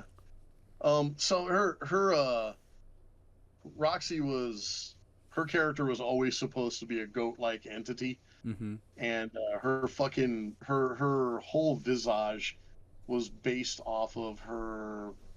She used to be a streamer, and she would do the VR streaming, and so her character was never meant to be drawn. It had the hair that kind of went through the horns. The horns didn't really like sit on the head. They kind of just floated above her head, just with the hair. It was all kind of flim flam put together. So when I put this together, she never even saw the final product. She saw the beginner product and she was like, yeah, that's fine. La, la, la. I don't really think she's a goat. I think she's more like a lamb. And I was like, she looks like a goat. And so the whole joke there is I just said, fuck it, she's a goat demon. That's it. And we kind of just went with that. And I really like this character. I really like it. For real. I appreciate it. I like the pose that you did for it, and for some reason I like the effects that you do for the magic in the hands or something, or I think it was Ron Man or someone with both of the fists. I don't know why you do that so well with the hands, but it's really good. It honestly is.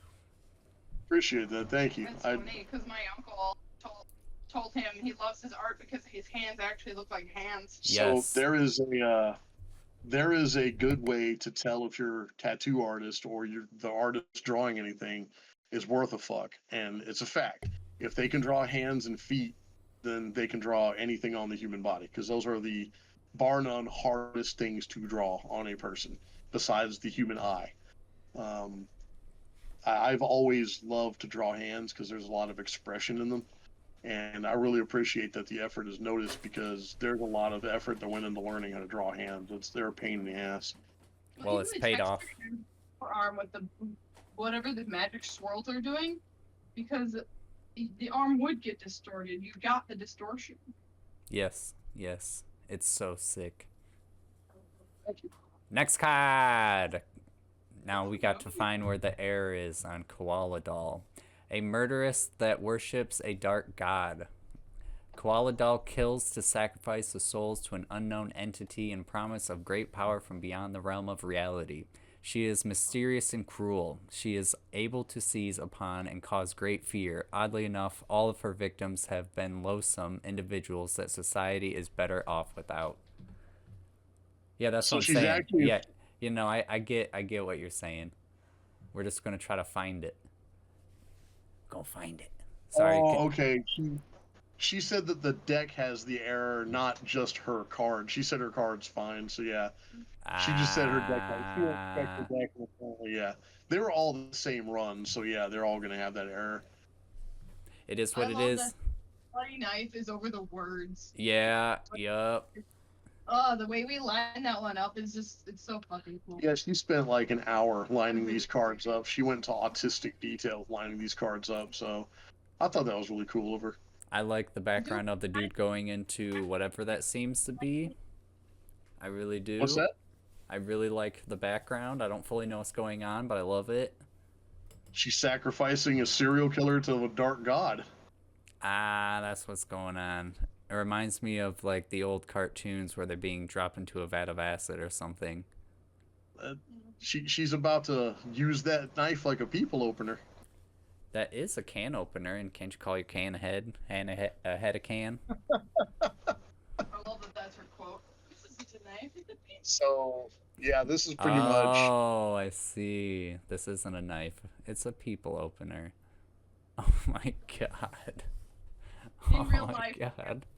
knives as people openers. It's the funniest shit. I can We're see trying it. to get her to we're trying to get her to wear a koala suit like that just once on stream. Oh, I yeah. think that'd Just be amazing. once. I can see it happening, to be honest. Oh god, it's rotated wrong. Why is it rotated wrong? Oh my god. Oh, what is it doing now? No. It's Sorry. rotated wrong. Oh my god. Offensive, stubborn, prone to catastrophic rage that ends in destruction. And those are the good parts of his personality that make him the Rage Demon. With his gamer gauntlet, he wields incredible video game type powers. Once the scourge of the lands, victory over the realms has turned him into the loosest definition of a good guy. Ugh. Ugh. Why was it not rotated right?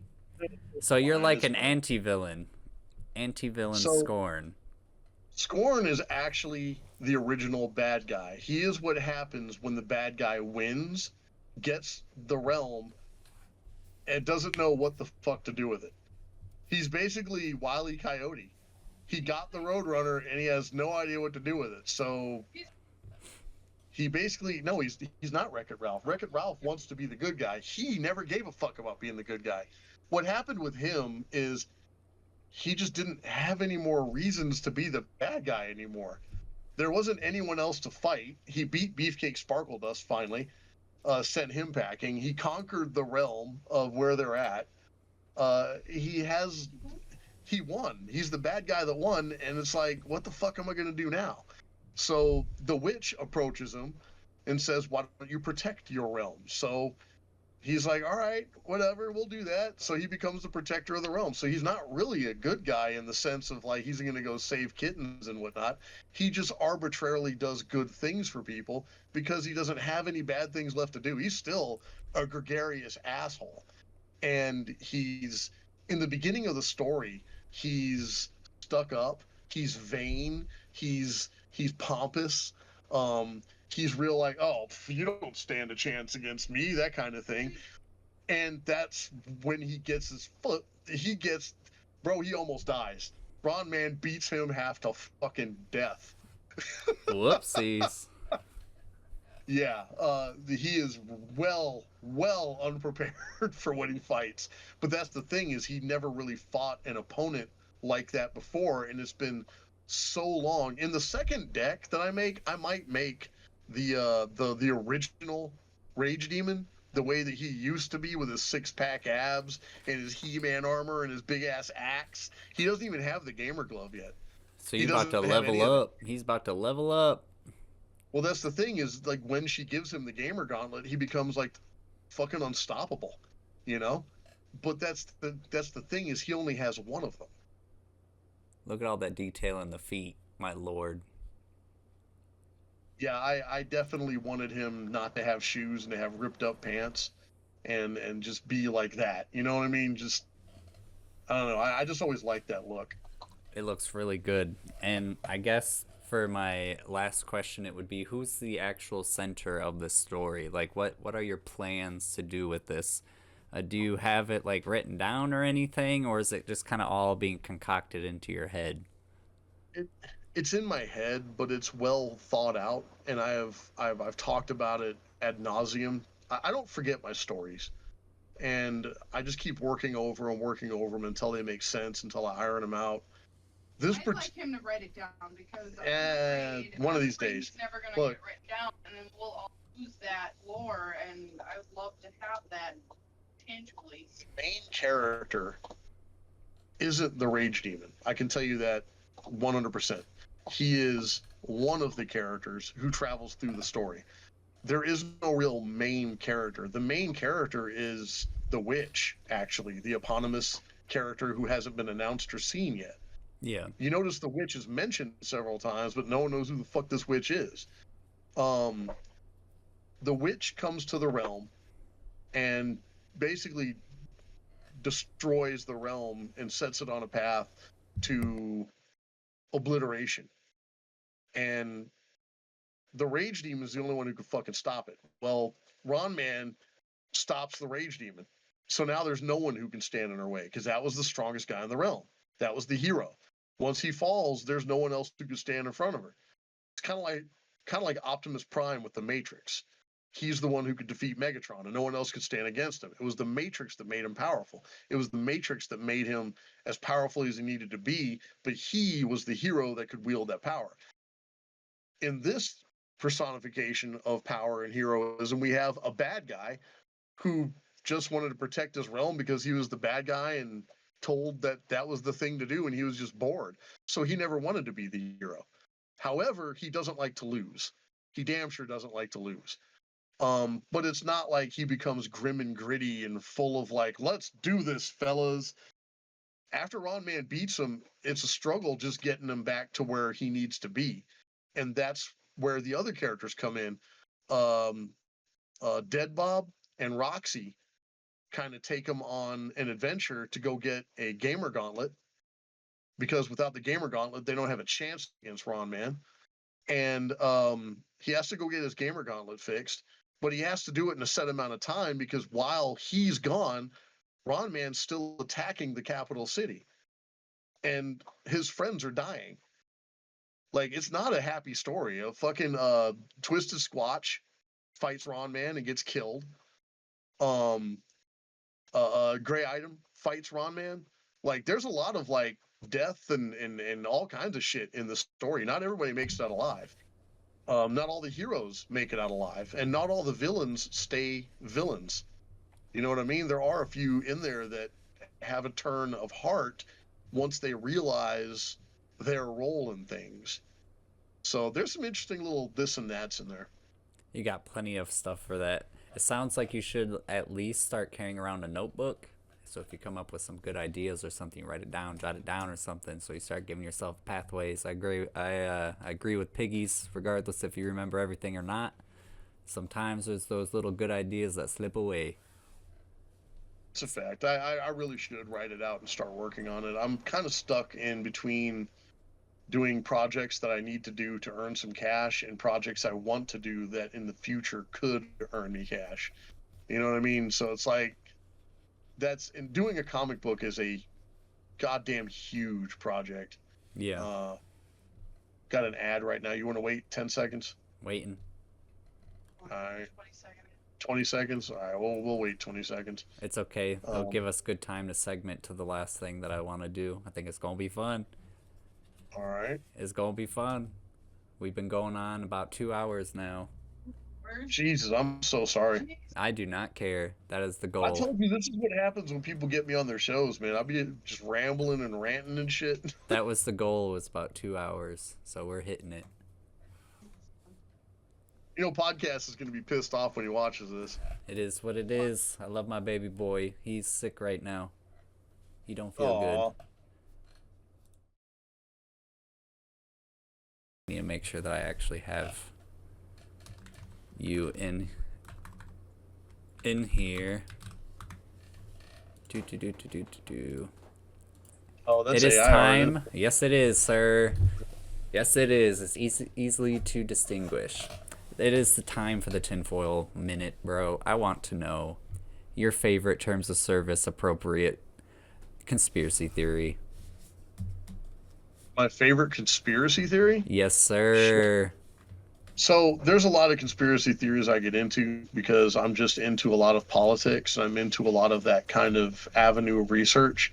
My favorite thing to look at is the did we or didn't we go to the moon type thing. Was the moon race all for naught? And like what happened when we actually got there? There's so much conjecture and so much information, so much misinformation and so much deleted history that I don't think we'll ever know for sure what happened. I have a feeling that we went up there. As far as landing on the moon, maybe. I don't know. It's there's a lot of questions that need answering that NASA's not answering, so they're not helping the problem. But that'd be my favorite one right there. Is did we actually go to the moon in the time frame that they stated? Also, area. What was the trade? I'm not interested in Area 51. I used to live in Nevada. There's nothing out there but a fucking airfield. Just a bunch of There's actually testing. no. Huh? Just a bunch of testing of stuff. Yeah, I have no doubt that they probably have like UFOs in a hangar somewhere, and I have no doubt that I don't care. I don't care about aliens. I'd rather know 100% if we actually went to the moon in time or not. Did we beat the Ruskies up there? You know what I mean? You just want to know, did we actually win the race? Did we or didn't we? You know, did we fake it? Was it a Hollywood studio? What was that dude? Kubrick, Stanley Kubrick. NASA paid Stanley Kubrick money to do something, and he did something for them. But you don't That's know a what that fact. something is. No one knows what that is, and he said that he was recording footage for a movie that they were making. Go look this up, by the way. I'm not bullshitting at all. You can look up everything that I'm talking about right now. Stanley Kubrick recorded some kind of movie for NASA. They wouldn't explain to him what this fucking movie was, and he never saw it see the light of day, and he doesn't know where the footage is now. What the Did, fuck? did they chop it up and use it for what they used it for? Is he being truthful? You know what I mean? Like, what's the truth there? So yeah, that's my favorite conspiracy theory. A bunch of pointing fingers. See, I don't really have a favorite conspiracy theory. The one that's outrageous that podcast told me about was the spaghetti monster. Oh, the flying spaghetti monster? Yes, sir. The flying spaghetti monster. Jesus Christ. Well, that's pretty much it where I'm going to leave it. I will mute you for a second and then end this, and then I will come right back. All right. Okie dokie.